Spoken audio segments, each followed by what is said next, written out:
Biarlah Tuhan pujian ini menghantar kami untuk dapat mempersiapkan hati kami mendengarkan firman Tuhan.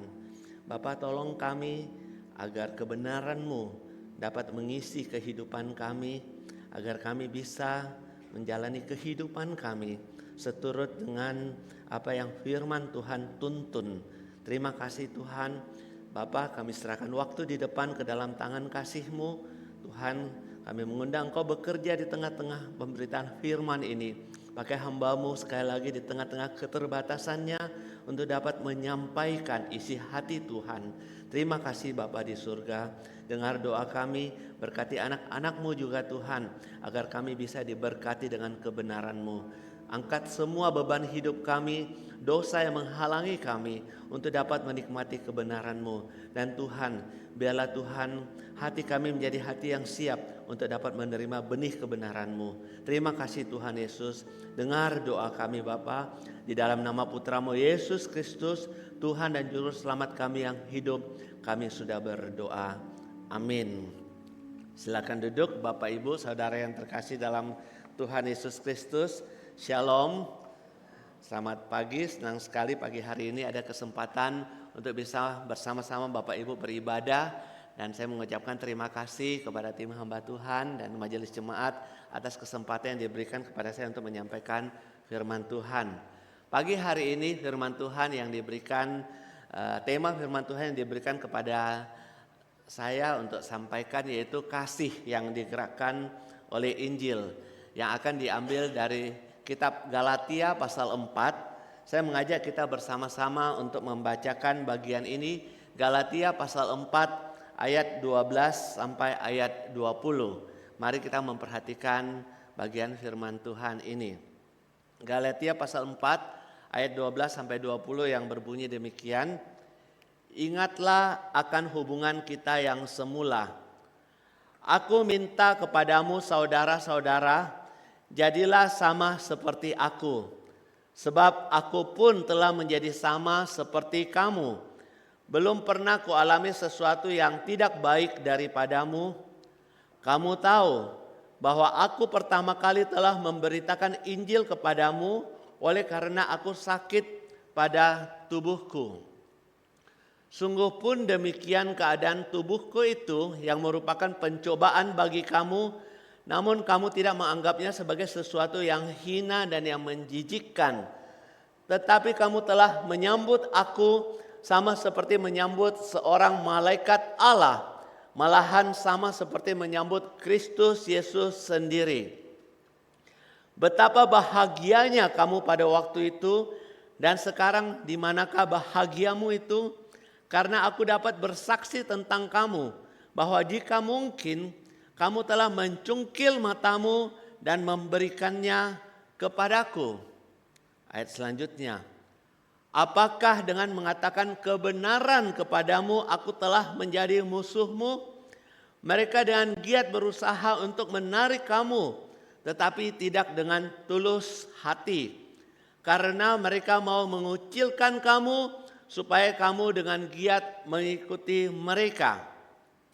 Memang baik kalau orang dengan giat berusaha menarik orang lain dalam perkara-perkara yang baik, asal pada setiap waktu dan bukan hanya bila aku ada di antaramu.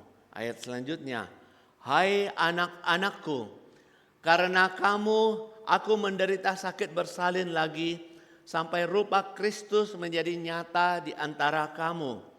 Betapa rinduku untuk berada di antara kamu pada saat ini dan dapat berbicara dengan suara yang lain, karena aku telah habis akal menghadapi kamu. Saya mengikuti khotbah di GKK Panakukang secara khusus bulan November ini. Pak Nabas menyampaikan bahwa kita akan mengeksposisi kitab Galatia. Bapak Ibu, seturut dengan firman yang sudah kita baca bersama, dengan tema yang sudah kita perhatikan bersama, maka kita melihat bahwa tema pagi hari ini ingin mengangkat kita bersama-sama memperhatikan satu kebutuhan yang mendasar bagi setiap orang. Nah Bapak Ibu, kebutuhan apa yang paling mendasar bagi setiap orang? Hari ini zaman orang bisa mencek segala pertanyaan di Chat GPT. Waktu saya buka Chat GPT, saya bertanya kebutuhan apa yang paling mendasar bagi setiap orang, maka jawaban yang pertama muncul yaitu makanan. Manusia bisa bertahan berapa lama hidup tanpa makanan? Mungkin 1 minggu, lebih daripada itu dia akan mati. Tapi ada yang lebih mendasar lagi, bukan makanan, tapi dia katakan minuman. Nah, berapa lama manusia bisa bertahan hidup tanpa minum? Kemudian dijawab sekitar mungkin paling lama 1 hari. Tapi ada yang lebih lagi mendasar, yang lebih dibutuhkan oleh setiap orang, yaitu udara atau oksigen. Berapa lama orang bisa bertahan hidup tanpa oksigen? Paling lama mungkin beberapa menit saja, tidak mungkin 1 jam. Tanpa oksigen orang bisa cepat pergi. Nah, selain itu kebutuhan makanan, minuman, oksigen, ada pula kebutuhan mendasar lainnya, yaitu tempat perlindungan. Dikatakan dunia tempat kita hidup sekarang ini itu lebih kejam dan lebih berbahaya daripada saudara hidup di hutan Amazon yang penuh dengan binatang berbisa, binatang buas yang setiap saat bisa memangsamu, bisa mematukmu sehingga engkau bisa mati. Nah, Bapak, itulah kebutuhan orang itu tempat perlindungan. Sebagian lain mengatakan bahwa orang membutuhkan tidur. Saudara cukup tidur pagi ini? Katanya Pak Nabas dia baru tidur jam 2, kurang tidur. Nah, orang yang kurang tidur atau orang yang bahkan tidak bisa tidur harus dengan bantuan obat, maka akan timbul berbagai macam penyakit yang akan mengganggu kesehatannya. Sehingga setiap orang harus butuh tidur.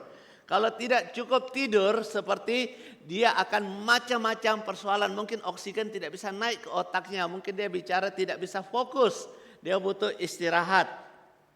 Kesehatan adalah hal yang paling orang butuhkan. Ketika ditanya, apa yang mau didoakan? Pada umumnya sebagian orang akan menjawab, kesehatanku. Tolong berikan saya tubuh yang sehat. Sebagian orang memandang lagi, saya butuh keturunan. Itu kebutuhan yang mendasar. Namun saudara, kalau kita perhatikan bersama dari kitab Galatia, maka Galatia juga memberitahukan kepada kita, yaitu kebutuhan yang mendasar bukan saja hal-hal yang disebutkan di atas, tetapi kebutuhan yang mendasar bagi tiap orang itu adalah cinta kasih. Cinta kasih adalah sebuah kebutuhan yang emosional, psikologis yang dibutuhkan oleh orang yang diwujudkan dalam rupa pelukan, kasih sayang, perhatian, kelekatan, kedekatan, penerimaan, dan saling memiliki.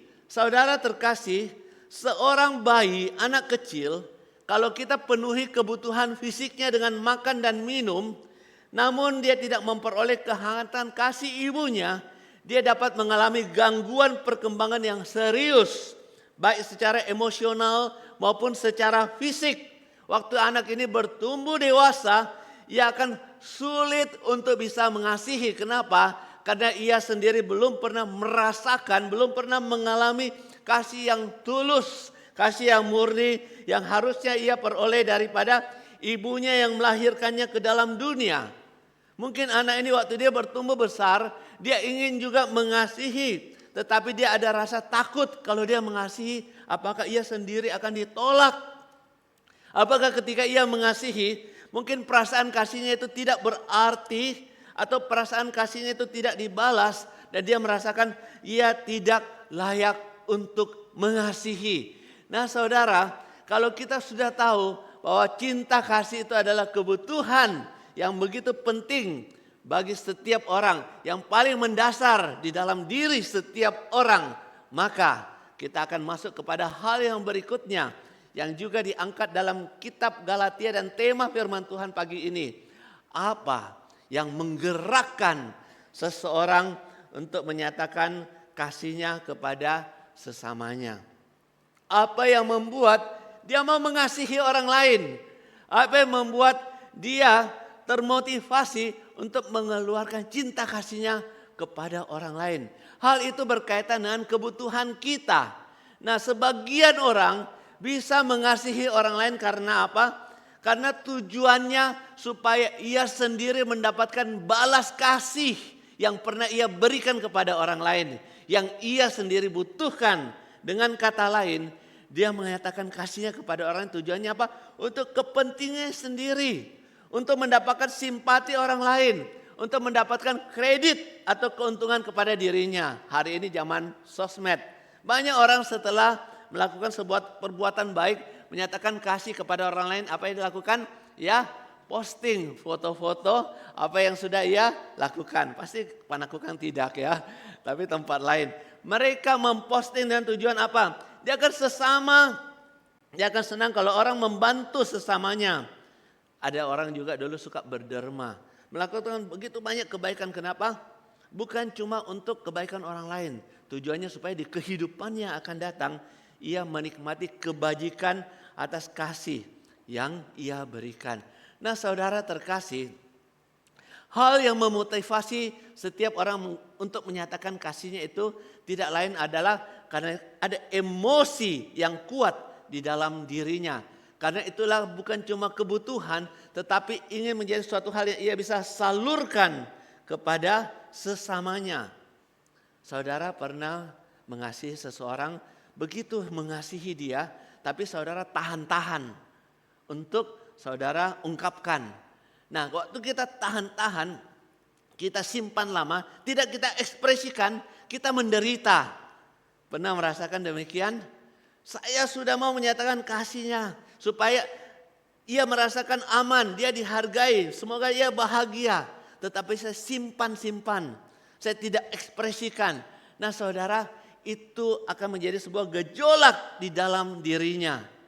Seorang lain lagi dia menyatakan kasih kepada orang lain karena ada hubungan batin dengan dia.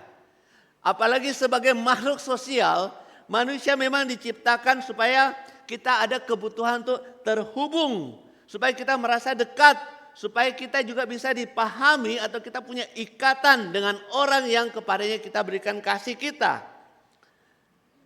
Dan kasih yang diberikan itu diungkapkan itu untuk semakin membangun dan memperkuat hubungan itu. Sebagian lagi orang, dia mengasihi orang lain karena dia pernah punya pengalaman bagaimana rasanya menerima kasih dari sesamanya. Atau waktu dia memberikan kasih kepada sesamanya, dia merasakan ada suatu rasa yang damai sukacita. Itu yang mendorong dia untuk menyatakan kasihnya. Bahkan ada yang ditanamkan nilai-nilai tentang kehidupan. Namun saudara terkasih, cinta kasih yang kita berikan kepada orang lain itu dikatakan ada batasnya. Ada sampai titik-titik tertentu, sampai akhirnya dia berhenti memberikan cinta kasih itu. Dan hal ini yang kita lihat yang dilakukan oleh jemaat Galatia kepada Rasul Paulus. Nah, saudara terkasih, saya teringat seorang lausus sekolah minggu, dia bercerita tentang sebuah perasaan yang semacam penyesalan karena dia pernah menyatakan kasih kepada anak sekolah minggu. Nah, apa yang terjadi? Satu hari dia pulang dalam perjalanan, dia berjumpa dengan beberapa anak sekolah minggu yang sedang berjalan kaki. Nah, karena dia melihat anak-anak ini, akhirnya dia menyampingkan kendaraannya, lalu memanggil anak-anak itu untuk naik ke mobilnya untuk dia antar pulang ke rumahnya. Nah, setelah dalam perjalanan itu di dalam mobilnya dia mencium sesuatu bau yang tidak menyenangkan. Nah, kemudian dia tidak mengatakan apa-apa sampai tiba anak-anak itu turun. Kemudian dia periksa bau apa yang tidak menyenangkan itu. Ternyata di karpet mobilnya itu melengket kotoran binatang. Tidak tahu kotoran apa. Ternyata anak-anak sekolah minggu berjalan kaki tanpa sengaja mereka menginjak kotoran binatang di sepatunya. Lalu naik ke mobil, kemudian kotoran itu melengket di mobilnya.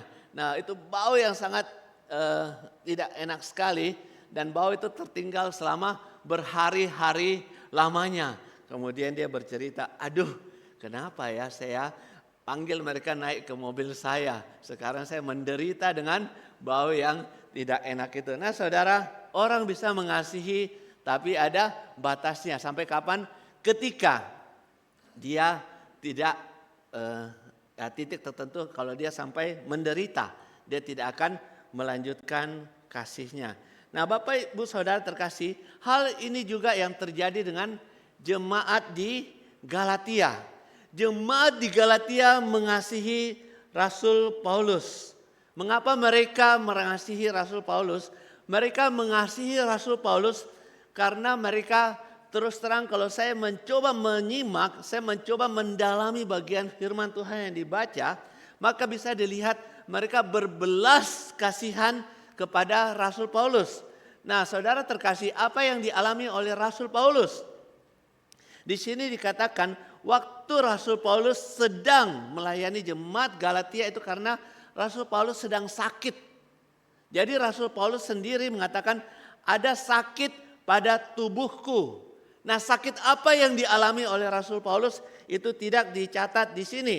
Tapi besar kemungkinan kalau kita membaca bersama ayat ini, di situ dikatakan, sungguh pun keadaan tubuhku yang merupakan pencobaan bagi kamu, namun kamu tidak menganggapnya sebagai sesuatu yang hina dan menjijikkan. Mungkin sakit yang diderita oleh Rasul Paulus adalah suatu penyakit yang mungkin dikatakan waktu itu adalah penyakit yang tabu atau tidak nyaman untuk dibicarakan. Karena dikatakan sakit itu merupakan pencobaan, suatu hal yang hina, suatu hal yang menjijikkan. Tapi kalau kita melihat di ayat terakhir dikatakan, kamu telah mencungkil matamu dan memberikannya kepadaku kalau mungkin. Nah saudara, kemungkinan Rasul Paulus menderita sakit mata, bisa dikatakan demikian. Tapi ada juga yang menafsir Rasul Paulus menderita sakit malaria yang menular. Karena Rasul Paulus waktu itu kena demam yang menular di daerah Pamfilia di dataran rendah. Maka Rasul Paulus pindah ke dataran tinggi di Galatia untuk penyembuhannya. Tapi ada juga mengatakan Rasul Paulus sakit epilepsi atau sakit kepala yang kronis. Nah saudara, ini yang Rasul Paulus alami. Nah Bapak Ibu Saudara terkasih, hal ini membuat jemaat di Galatia itu berbelas kasihan, kemudian menerima Rasul Paulus dan menyambut Rasul Paulus. Menyatakan kasihnya kepada Rasul Paulus. Kasih seperti apa? Kasih yang seperti menyambut malaikat. Mereka begitu ramah terhadap Paulus. Begitu banyak memberikan cinta kasihnya kepada Paulus. Bahkan Rasul Paulus mengatakan bukan cuma seperti menyambut malaikat Allah. Kasih yang diberikan Galatia kepada Paulus itu seperti dia menyambut Yesus Kristus sendiri. Seperti menyambut Tuhan sendiri. Betapa mereka mengasihi Paulus. Waktu itu relasi Paulus dengan jemaat di Galatia itu begitu dekat. Karena cinta kasih yang diberikan jemaat Galatia kepada Rasul Paulus. Namun saudara, kasih itu ternyata ada batasnya. Batasnya sampai di mana? Batasnya, kasih itu dibatas ketika apa? Ketika Paulus mulai memberitakan sebuah kebenaran kepadanya, kepada jemaat di Galatia yang waktu itu menghadapi bahaya yang mengancam gereja di sana karena ajaran-ajaran yang menyesatkan yang mau membuat mereka berbalik daripada Injil Kristus. Maka Rasul Paulus melihat ini suatu hal yang tidak sehat bagi jemaat Tuhan di Galatia. Oleh sebab itu Paulus memberitakan sebuah kebenaran kepada jemaat di Galatia. Nah, waktu Paulus memberitakan kebenaran di situ kasih yang diberikan kepada Paulus dari jemaat Galatia itu mulai pudar. Mereka mulai tidak lagi mengasihi Paulus seperti yang dahulu. Hanya karena apa? Hanya karena Paulus memberitakan kebenaran kepada jemaat di Galatia. Nah saudara, tatkala kita memiliki suatu hubungan yang baik dengan seseorang dan hubungan itu begitu baik, dan pada saat kita tahu ada suatu hal yang kurang dari hubungan itu, ada suatu hal yang harus kita tegur dari orang yang kita kasihi itu, maka itu bisa berisiko relasi menjadi rusak. Dan ini yang dialami oleh Rasul Paulus. Dia mengasihi jemaat di Galatia. Dia tahu jemaat di Galatia juga mengasihi dia. tetapi ada sesuatu hal yang mulai berkembang di dalam jemaat itu, yaitu ajaran-ajaran sesat yang mulai bermunculan. Maka Rasul Paulus memberitahukan kebenaran. Di saat itulah kasih jemaat di Galatia kepada Paulus mulai memudar. Saudara, namun itulah kasih manusia. Kasih yang bisa berubah pada saat ada sesuatu hal yang ingin disampaikan, itu mulai menggelisahkan mereka. Dan mereka tidak mau terusik oleh kebenaran itu. Itu adalah kasih dunia. Yang ketiga yang kita melihat di sini, yaitu ada kasih yang menjadi tema kita pada pagi hari ini. Yaitu kasih yang digerakkan oleh Injil. Kasih yang digerakkan oleh Injil, inilah yang menjadi topik perenungan kita pada pagi hari ini. Kasih yang dinyatakan oleh Rasul Paulus kepada jemaat di Galatia. Apakah kasih yang digerakkan oleh Injil itu? Yang pertama, kasih yang digerakkan oleh Injil itu adalah kasih yang memberi hidup. Saudara terkasih, tanpa kasih yang digerakkan oleh Injil, maka hidup kita identik dengan zombie rohani. Tanpa Injil, maka hidup manusia itu seperti mayat-mayat yang tidak bernyawa, yang sedang berjalan-jalan. Nah, Bapak Ibu Saudara terkasih, kitab Efesus pasal 2 ayat 1 sampai 2. Mungkin saya punya PowerPoint tidak bisa berfungsi ya. Mengatakan demikian. Kamu dahulu sudah mati karena pelanggaran-pelanggaran dan dosa-dosamu. Kamu hidup di dalamnya karena kamu mengikuti jalan dunia ini. Karena kamu mentaati penguasa kerajaan angkasa, yaitu roh yang sekarang sedang bekerja di antara orang-orang durhaka. Waktu kita belum mengenal Kristus, waktu kita belum mengenal Injil, waktu kita masih hidup di luar Injil, maka dikatakan kita hidup di dalam pelanggaran dan dosa-dosa kita. Waktu kita jatuh di dalam dosa, maka hidup kita seperti kita berhidup tetapi tidak ada kehidupan yang sesungguhnya. Karena dosa-dosa itulah yang menguasai diri kita.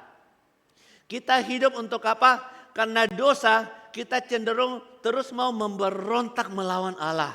Karena dosa kita seperti hidup yang terus berjalan dan menjalani kehidupan kita menuju kepada kematian yang kekal. Dan orang-orang yang mati rohani, orang yang hidup tanpa Injil kebenaran, mereka seperti beraktivitas normal. Mereka berkarya, bekerja setiap hari. Tetapi dengan hati yang dikuasai oleh keinginan daging yang terus-menerus bertumbuh untuk melakukan dosa.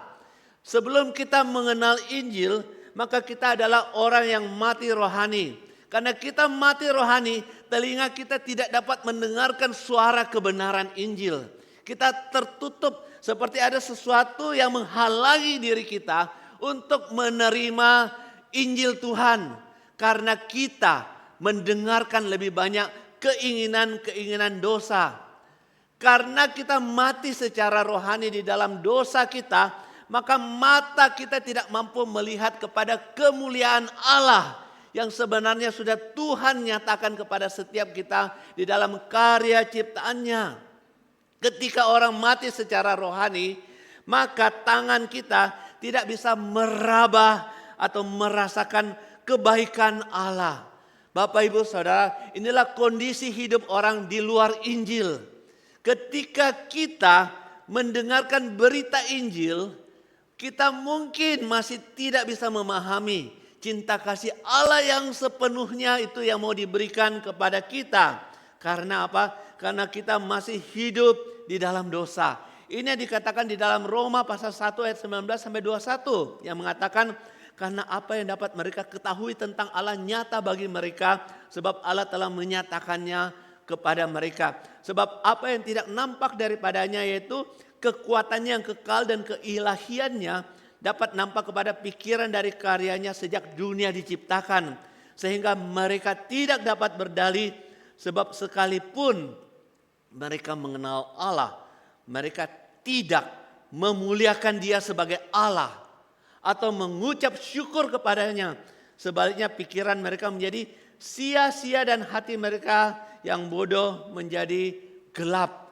Inilah hidup manusia di luar Injil.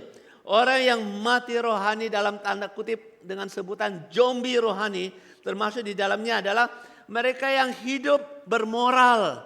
Termasuk di antaranya mereka yang hidup beramal. Termasuk di antara mereka yang hidupnya berdampak positif bagi orang lain. Selama mereka masih di luar Injil, selama mereka masih di luar Kristus, mereka sama dengan orang-orang lain yang hanya menerima anugerah umum dari Allah. Mereka juga menikmati kebaikan Tuhan. Mereka bisa menikmati udara. Mereka bisa menikmati sinar matahari. Mereka bisa menikmati hujan. Menikmati talenta-talenta, kepintaran, kecerdasan IQ. Memiliki hati nurani serta keberhasilan. Tapi itu semata anugerah umum. Saudara, anugerah umum itu penting. Karena anugerah umum, kebaikan-kebaikan umum ini yang juga menghalangi seseorang tidak melakukan kejahatan yang maksimal. Padahal di dalam setiap orang berdosa, di dalam dirinya ada potensi untuk menjadi sejahat mungkin. Karena dosa itu. Dosa bisa membuat manusia muncul seperti orang-orang seperti Hitler. Yang tidak punya belas kasihan, yang begitu ganas membunuh jutaan manusia. Tapi tidak merasa bersalah. Itu adalah sebuah potensi dosa di dalam diri manusia, setiap orang yang sudah jatuh ke dalam dosa. Dan anugerah umum ini, orang mau berbuat kebaikan, ada hati nurani. Itu membuat mereka tidak mau melakukan hal itu. Jadi saudara, orang yang hidup di luar Injil Kristus, di sini juga adalah orang-orang yang dikatakan memberikan kontribusi kepada bangsanya. Mereka punya kepandaian, bahkan Yesaya 23-28 ayat 28-29 mengatakan bahwa orang-orang yang hidup di luar Injil adalah orang yang diberi kepandaian dan kemampuan untuk mengelola alam ini mulai dari dasar lautan yang terdalam hingga ruang angkasa yang tertinggi. Di situ mereka bisa berkontribusi kepada manusia lainnya. Mereka bisa melakukan begitu banyak kebaikan. Namun ini adalah sebatas anugerah umum, belum Injil Kristus. Dan anugerah umum ini tidak menyelamatkan manusia daripada api neraka. Karena mereka tetap adalah orang yang mati secara rohani. Sehingga kebutuhan kasih yang terbesar bukanlah segala hal yang dapat dinikmati oleh anugerah umum. Tetapi kebutuhan kasih yang terbesar yaitu adalah dibangkitkan, dihidupkan dari kematian rohani. Mereka akan berpindah status dari mati di dalam dosa atau death to sin, death in sins, ya, mati di dalam dosa. Mereka yang berbuat dosa dan tidak bisa tidak berbuat dosa karena mereka di dalam dosa itu. Mereka berpindah status jadi mati terhadap dosa. Jadi mereka akan tidak punya perasaan terhadap dosa, death to sin. Nah, saudara, kasih yang dimaksud di sini, kasih yang digerakkan oleh Injil adalah kasih yang membawa orang hidup, tidak lagi mati secara rohani. Dan ini sama dengan apa yang dikatakan dalam Injil Yohanes pasal 11 ayat 43 ayat 4 sampai 44. Waktu Yesus datang kepada seorang yang sudah mati dan dia berseru kepada orang yang sudah 4 hari mati dikubur dan sudah berbau busuk. Dia berkata, Lazarus keluar. Yesus membangkitkan dia. Saudara, demikian halnya Allah telah menghidupkan kita bersama-sama dengan Kristus. Sekalipun di masa yang lalu kita telah mati oleh kesalahan kita. Oleh kasih karunia kamu diselamatkan. Injil, kasih yang digerakkan oleh Injil adalah kasih yang diberitakan ketika kita memberitakan supaya orang itu bisa hidup kembali secara rohani, lahir baru. Saudara mengasihi saudaramu, saudara mengasihi keluargamu, saudara mengasihi anak-anakmu. Kasih yang paling utama yaitu membawa mereka kepada Injil Kristus supaya mereka tidak mati menjadi zombie-zombie rohani, tetapi mereka dapat menikmati hidup yang sesungguhnya di dalam Kristus Yesus. Hal yang kedua, Apa itu kasih yang digerakkan oleh Injil? Kasih yang digerakkan oleh Injil adalah kasih yang berkenan, kasih yang mau menuntun orang untuk hidup dalam kebenaran. Sekali lagi, kasih yang digerakkan oleh Injil adalah kasih yang mau menuntun orang untuk hidup dalam kebenaran. Tadi yang pertama, kasih yang digerakkan oleh Injil adalah kasih yang memberikan kehidupan. Nah yang kedua, untuk menuntun dia setelah dia memperoleh hidup yang sesungguhnya itu, sekarang bagaimana dia menjalani hidup di dalam kebenaran. Kembali lagi kita melihat inilah yang dilakukan oleh Rasul Paulus kepada jemaat di Galatia. Paulus sungguh-sungguh mengasihi jemaat di Galatia. Oleh sebab itu Paulus memberitakan kebenaran kepada mereka. Tapi waktu Paulus memberitakan kebenaran, apa yang Paulus terima? Yaitu Paulus telah dijadikan musuh oleh jemaat di Galatia. Orang-orang yang Paulus lahir barukan di sini dengan giat berusaha untuk menarik mereka tidak dengan tulus hati, karena mereka mengucilkan, karena mereka mau supaya mereka mengikuti kegiatan-kegiatan mereka, penyesat itu. Jadi saudara, apa itu kebenaran Injil? 1 Korintus pasal 15 ayat 3 sampai 4 kita baca bersama ya. 1, 2, 3. Sebab yang sangat penting telah kusampaikan kepadamu, yaitu apa yang telah kuterima sendiri ialah bahwa Kristus telah mati karena dosa-dosa kita. Kitab suci, bahwa ia telah dikuburkan dan bahwa ia telah dibangkitkan pada hari yang ketiga sesuai dengan kitab suci. Kasih yang mau menuntun orang untuk hidup di dalam kebenaran. Injil adalah berita kebenaran yang sejati. Injil adalah berita sukacita.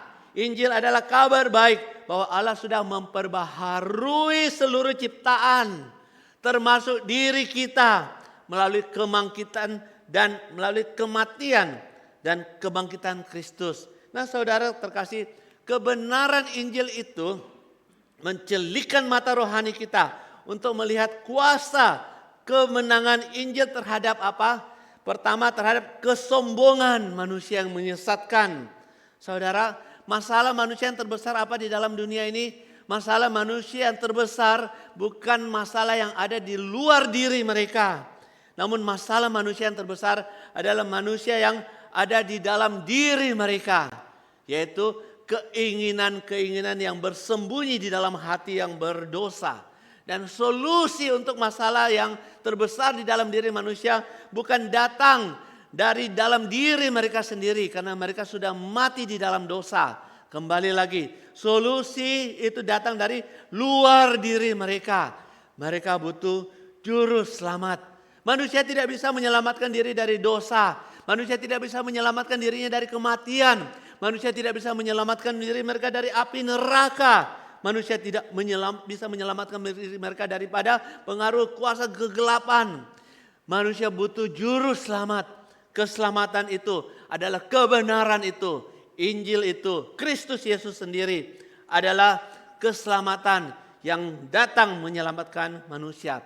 Yang kedua, kebenaran Injil mencelikan mata kita untuk melihat kuasa kemenangan Injil terhadap bijaksana manusia yang sudah tercemar oleh dosa. Sekali lagi, Injil memberitahukan kita bahwa di dalam Kristus maka kita akan menghidupi hidup yang seharusnya kita hidupi, tapi kita tidak sanggup untuk menghidupinya karena kita sedang dibelenggu oleh keinginan keberdosaan kita. Maka kita butuh kekuatan dari luar diri kita, yaitu kekuatan dari Yesus Kristus. Bijaksana kebenaran Injil yang kedua memberitahukan kita bahwa Allah yang hidup di dalam Kristus menjadikan kita manusia untuk mengalami kematian yang kita layak alami. Namun tidak harus kita alami karena Kristus sudah mengalami kematian itu menggantikan kita. Itulah kebenaran itu. Maka saudara, sekarang kita jalani hidup kita. Jangan pernah kita takut terhadap apa yang paling menakutkan, yaitu kematian. Karena apa? Kita tidak harus mengalami kematian di dalam dosa. Tapi kita melihat Kristus sudah mati bagi dosa-dosa kita. Dan itulah kebenaran itu. Maka kita akan menjalani hidup kita dengan penuh sukacita. Tidak ada lagi sesuatu hal yang begitu menggetarkan kita. Dan itulah cinta kasih Allah kepada kita. Bahwa kita bisa menjalani kehidupan di dalam Kristus. Yang terakhir, kebenaran di dalam pengetahuan kita. Kemampuan kita untuk memahami sesuatu dibatasi oleh rasio logika kita. Tapi kebenaran Injil menyadarkan kita akan dua hal yang supranasional. Yaitu berita inkarnasi. Yang pertama berita inkarnasi. Yang kedua adalah berita kebangkitan. Kita tahu dengan inkarnasi Maria yang seharusnya belum bersuami. Tapi dari rahim yang kosong kini telah dia mengandung sang juru selamat dunia, Yesus Kristus. Itu adalah inkarnasi yang tidak bisa dimengerti oleh rasio manusia. Tapi itulah kebenaran. Dan kita bisa juga memahami kubur Yesus yang tadinya sudah berisi. Tapi menjadi kosong karena sebuah peristiwa kebangkitan. Suatu hal yang melampaui pengetahuan manusia.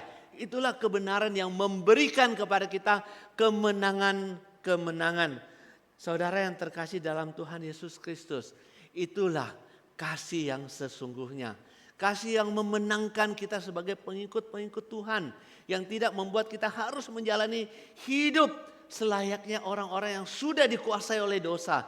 Karena kita adalah orang-orang yang menikmati kebangkitan, kemenangan Kristus. Yang sudah Kristus nyatakan di atas kayu salib dan sudah Tuhan Yesus nyatakan di dalam kebangkitannya. Maka Bapak Ibu Saudara yang terkasih dalam Tuhan Yesus Kristus, Paulus kemudian menutup dengan suatu perkataan, "Hai anak-anakku, karena kamu aku menderita sakit bersalin lagi sampai rupa Kristus menjadi nyata di dalam kamu." Dengan maksud apa?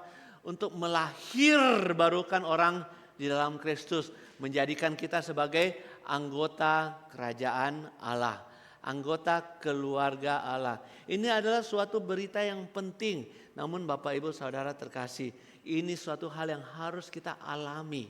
Ini suatu hal yang harus kita jalani. Inilah cinta kasih yang sesungguhnya. Kiranya Tuhan memberkati kita, Tuhan menolong kita menjalani kehidupan kita di dalam cinta kasih Allah. Cinta kasih di dalam Injil kebenaran Kristus. Mari kita masuk dalam doa. Terpuji namamu Tuhan, pada pagi hari ini kami bisa kembali merenungkan firman Tuhan. Tuhan tolong kami di dalam keterbatasan kami, di dalam kelemahan kami.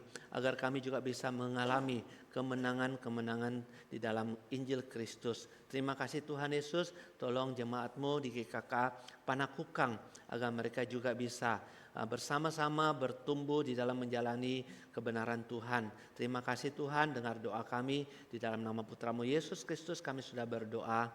Amin.